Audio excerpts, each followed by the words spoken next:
Hello student, स्वागत है आपका अपने यूट्यूब चैनल डियर बोरोलिया में। तो लेटेस्ट इन्फॉर्मेशन हमारे पास आ चुकी है। जो भी सीबीएसई 10th और 12th के बच्चे हैं उनके जो रिजल्ट हमारे पास आने वाला था या जो एग्ज़ाम होने वाला था उसके रिगार्डिंग लेटेस्ट इन्फॉर्मेशन हमारे पास आ चुकी है। तो मैं अब स्टार्ट करने वाला हूँ, आपको बताने वाला हूँ कि जो आपके एग्ज़ाम हैं 10th और 12th के वो होंगे कि नहीं होंगे। तो चलिए वीडियो स्टार्ट करते हैं। तो सुप्रीम कोर्ट ने सीबीएसई वालों ने अपना फैसला सुप्रीम कोर्ट को दे दिया है। इसमें सीबीएसई बोर्ड ने लिखा है कि जो भी सीबीएसई 10th और 12th की बची हुई परीक्षाएं थीं को लेकर सुप्रीम कोर्ट में दोपहर 2 बजे सुनवाई हुई थी। मतलब 2 बजे सुनवाई हुई है सुप्रीम कोर्ट में। और सीबीएसई ने सुप्रीम कोर्ट को जानकारी दी है कि 10th भी की परीक्षाएं रद्द कर दी गई हैं। मतलब जो भी 10th के बच्चे थे सीबीएसई बोर्ड के, उनकी परीक्षाएं कैंसिल कर दी गई हैं। वहीं सीबीएसई 12th की परीक्षाएं वैकल्पिक हैं। मतलब कि 12th के अगर जो माहौल है वो अच्छा रहा तो ऑप्शनल है कि उनकी 12th की परीक्षाएं कराई जाएंगी, लेकिन 10th की परीक्षाएं पूरी तरीके से कैंसिल कर दी हैं। यहाँ तक कि 12th की भी कर सकते हैं, मतलब 12th की भी कर वैसे तो कर दी है, लेकिन अगर माहौल अच्छा रहा तो वो 12th की परीक्षा करा देंगे।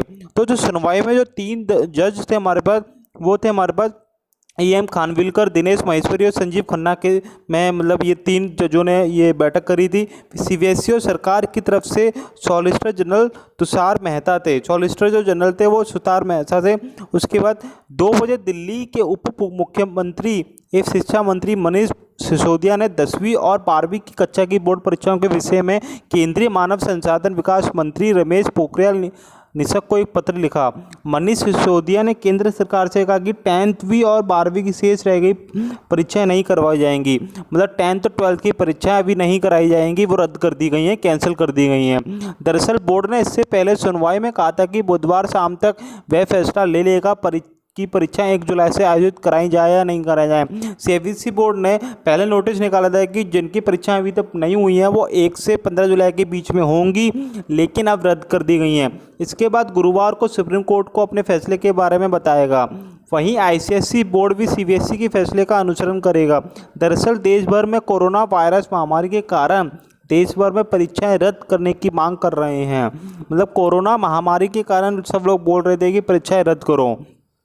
इसी को देखते हुए कुछ अभिभावक ने 1 से 15 जुलाई तक होने वाली बोर्ड परीक्षा को रद्द करने तथा इंटरनल असेसमेंट के आधार पर छात्रों का रिजल्ट बनाने की मांग करते हुए शीर्ष अदालत में याचिका दायर की थी। उन्होंने कहा था कि कोविड-19 महामारी का प्रकोप बढ़ रहा है, परीक्षा के लिए बच्चों को भेजने से उन्हें खतरा हो सकता है।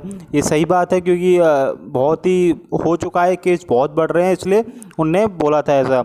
सुप्रीम कोर्ट ने 17 जून को पेरेंट्स की याचिका के आधार पर केंद्रीय माध्यमिक शिक्षा मतलब सीबीएसई बोर्ड से कहा था कि वह 10th 12th की परीक्षाएं रद्द करने और इंटरनल असेसमेंट के आधार पर रिजल्ट जारी करने का अनुरोध पर विचार करें।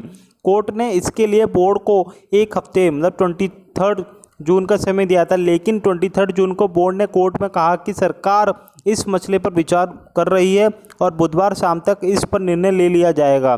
सीबीएसई ने कहा कि निर्णय की प्रक्रिया काफ़ी आगे पहुंच चुकी है। हम विद्यार्थियों को चिंता से वाकिफ हैं। हम कोर्ट को निर्णय के बारे में परसों मतलब कि गुरुवार सूचित कर सकते हैं। इसके बाद सुप्रीम कोर्ट ने मामले की सुनवाई गुरुवार तक के लिए स्थगित कर दी। नेक्स्ट हमारे पास बताया जा रहा है कि अगर सीबीएसई 10th 12th की शेष परीक्षाएं रद्द करता है तो इंटरनल असेसमेंट के आधार पर स्टूडेंट को ग्रेड दिए जाएंगे। ये ग्रेडिंग सिस्टम पूरे देश में लागू होगा। ग्रेड देते समय उन पेपरों में स्टूडेंट्स का प्रदर्शन देखा जा सकता है जो हो चुके हैं।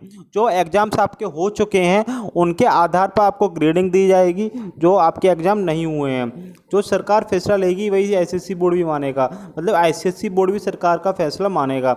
आईसीएसई की परीक्षाएं से संबंधित एक अन्य याचिका पर सुनवाई के दौरान इस बोर्ड के वकील ने पीठ से कहा कि वे सीबीएसई की परीक्षाएं के मामले में सरकार के फैसले का ही व्यापक रूप से अनुपालन करेंगे। महाराष्ट्र सरकार ने आईसीएसई बोर्ड परीक्षा आयोजित करने की अनुमति देने से इनकार किया। मतलब महाराष्ट्र सरकार ने आईसीएसई बोर्ड की जो परीक्षाएं होती हैं वो ना कराएं, ये बोला था। महाराष्ट्र सरकार ने बुधवार को बम्बई उच्च न्यायालय में कहा कि भारतीय स्कूल परीक्षा प्रमाणन आईसीएसई बोर्ड को कोविड-19 की स्थिति के मद्देनजर जुलाई में कक्षा 10वीं और 12वीं की लंबित परीक्षाएं कराने की अनुमति नहीं दी जा सकती, मतलब कि वो ICSE बोर्ड परीक्षा ना कराएं। सरकार ने कहा कि उनसे इस महामारी के आलोक में राज्य में अंतिम वर्ष के विद्यार्थियों के लिए विश्वविद्यालय की अपनी परीक्षाएं नहीं कराने का निर्णय लिया है। मतलब कि जो वो हैं अंतिम वर्ष के विद्यार्थी हैं विश्वविद्यालय यूनिवर्सिटी में जो पढ़ रहे हैं, उनका अंतिम वर्ष की ना कराया जाए। ICSE बोर्ड ने राज्य में 2 जुलाई से 12 जुलाई तक अपनी लंबित परीक्षाएं आयोजित कराने का निर्णय लिया था, क्योंकि कोविड-19 महामारी के चलते मार्च में परीक्षाएं आयोजित नहीं करवाई जा सकती थी। मुंबई निवासी अरविंद तिवारी, जो मुंबई में रहते हैं, अरविंद तिवारी याचिका दायर करके जुलाई में परीक्षा कराने के बोर्ड के फैसले को चुनौती दी है और दावा किया है कि कोविड-19 के मामले अब भी बढ़ते जा रहे हैं। तिवारी ने कहा कि ICSE के विद्यालय द्वारा दिए गए ग्रेड तथा कराई गई अंदरूनी परीक्षाओं में विद्यार्थियों को पहले के मूल्यांकन के आधार पर परीक्षा परिणाम घोषित करना उपयुक्त नहीं होगा।